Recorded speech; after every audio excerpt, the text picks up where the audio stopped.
এই এলাকার বাসাবাড়ির নিচতলা পানিতে একবারে এতটুকু পানি হয়ে গেছে, আসবাবপত্র বাচ্চাদেরকে নিয়ে মানুষ বড় সমস্যা আছে, খাওয়া দাওয়া আসা যাওয়া চলাফেরা বেশ দুর্ভোগ হইতেছে।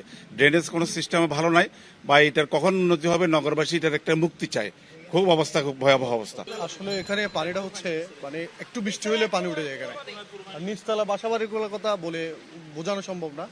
একদম আসবাবপত্র যেগুলো আছে, আর বাচ্চাদের স্কুলে যাতায়াত কিভাবে দেখতেছেন তো, একদম পুরাই চলে গেছে এখানে। যতগুলা নিচতলা যতগুলো আছে এগুলোর মানুষগুলা মানে অবস্থা খুব একদম মর্মাহত যায় যেটা বলে। আর ওখান থেকে বেরিয়ে যে হোটেল আসবে ওরকম কোনো পরিস্থিতি নাই। অনেকে আছে না খেয়ে আছে, গ্যাস তো নাই, গ্যাসের কথা বাদ, না খেয়ে আছে এরকম অনেক পরিবার এখানে।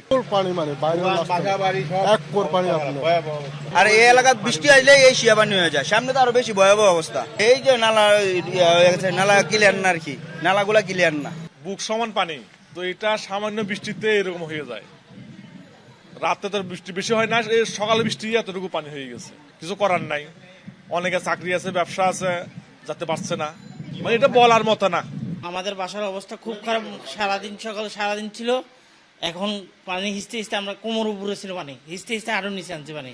আমাদের অবস্থা খুবই খারাপ। ড্রেনগুলো যদি পরিষ্কার না করে এই নিয়ে 4-5 বার উঠে গেছে পানি। আমাদের বাসা কেমন কিছু নাই, টুসক কিচ্ছু নাই, সব ভিজে সরকার।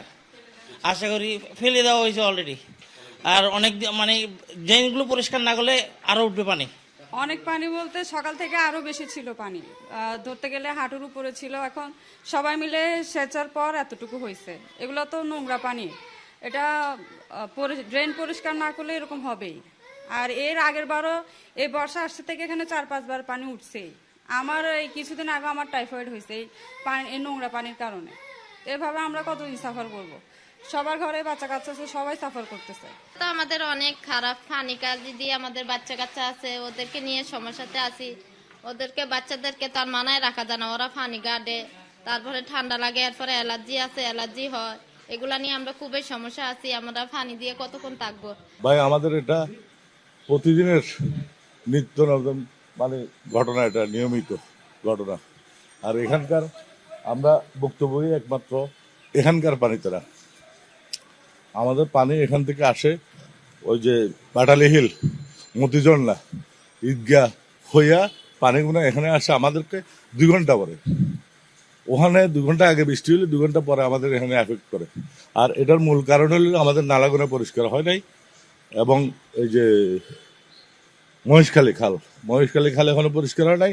আমাদের ভিতর দিয়ে যে খালটা আছে, অ্যাক্সেস রোডে যে খালগুলো আছে, এগুলো কোনো খাল পরিষ্কার হয়নি, যার জন্য আমরা এটা ভুক্তভোগী।